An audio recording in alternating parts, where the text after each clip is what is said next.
Today, we're diving into a really fascinating story unfolding in Japan, a country where the future is, well, getting older, and the past might just be its salvation. It's a huge question, right? But it's one Japan is facing head on.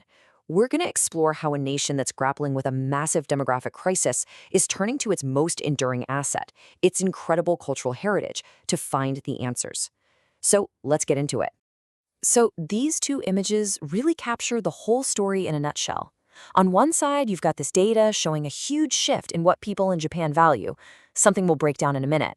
And on the other, you see this absolutely stunning natural wonder. It's right at this intersection where changing values meet a deep, rich heritage that things get really interesting. All right, so first things first. We really need to understand the scale of the challenge here. Japan is navigating a profound demographic shift. It's a kind of silent crisis that's reshaping the entire country from the inside out. There's actually an official term for this, a super-aged society.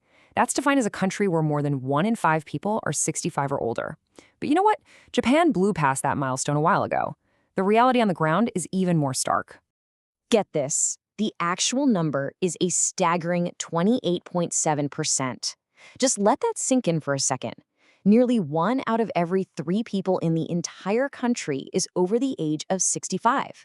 That makes Japan's population the oldest in the world, and by a pretty wide margin. And just to put that into perspective, you can see that while other developed places like Italy and the rest of the EU are also aging, Japan is just on a completely different level. In a lot of ways, it's already living in a future that other countries are only just starting to see on the horizon. And where is all this heading? Well, the projections are pretty startling. From a population of 127 million back in 2015, Japan is on track to shrink to just 88 million by 2065. We're talking about a loss of almost 40 million people. That creates enormous economic and social pressure, especially in the rural parts of the country.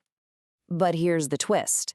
As the country grapples with this future, it's rediscovering this incredibly powerful asset that's rooted deep in its past. How? By leveraging a cultural legacy that has been meticulously protected for generations. And you know, this isn't some brand new idea they just cooked up. Japan's commitment to protecting its heritage goes back over 150 years. You can see how the laws just kept getting more and more sophisticated, from simply protecting antiques in 1871 to focusing on specific shrines and temples, and finally, this huge comprehensive law in 1950. It really shows you this has been a national priority for a very, very long time. So that 1950 law really laid the modern foundation. It organized heritage into 3 simple but powerful categories. You had tangible properties, think buildings, art, that sort of thing. Then intangible culture, like theater and music. And finally, monuments, which covered everything from historic sites to beautiful natural landscapes. But here's where the strategy gets really, really clever. Fast forward to 2016, and that definition of heritage has expanded like crazy. Now it includes things like folk properties, entire cultural landscapes like those beautiful rice terraces, and even groups of traditional buildings. The big takeaway here is this. Heritage isn't just about a single, isolated temple anymore. It's about the entire living, breathing village that surrounds it. So you've got this demographic crisis on one hand, and this expanding, deep-rooted appreciation for heritage on the other. And that right there sets the stage for what we're calling the Great Pivot, turning this incredible legacy into a lifeline. And this whole shift, it isn't just about economics. As the scholar Emiko Kakiuchi points out, as Japanese society moved past its post-war economic boom, people started searching for, and I'm quoting here, non-material satisfaction. Things like community, local identity, and culture started becoming way more important than just pure economic growth.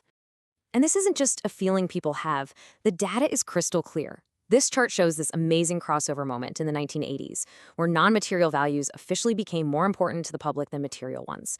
That widening gap you see, that's the cultural wind in the sails of this entire strategy. So this internal shift is happening at the exact same time an external pressure is building, overtourism. I'm sure you've heard about Japan's famous Golden Route, Tokyo, Kyoto, Osaka.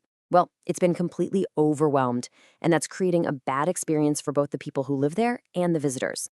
And this leads us to Japan's brilliant new strategy. It basically solves two problems at once. By actively promoting all of its vast, underexplored heritage, the goal is to pull tourists away from those super crowded cities and, at the same time, inject new life and economic activity back into its shrinking rural regions. It's a win-win.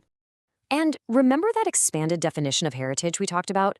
This is where it really pays off. The focus now is on protecting and promoting groups of traditional buildings in places like the beautiful canal town of Gujo Hachiman, or entire cultural landscapes like those stunning terraced rice fields. It's about preserving living, breathing communities, not just dusty museum pieces. But look, this path is not simple. It requires this incredibly delicate balancing act between preserving these precious assets and, well, developing them for a whole new purpose. It's a complete rethinking of what heritage protection even means in the 21st century. I mean, the change in thinking here is just profound. The old way was all top-down. The national government would designate a treasure, and the rule was strict preservation. Don't touch.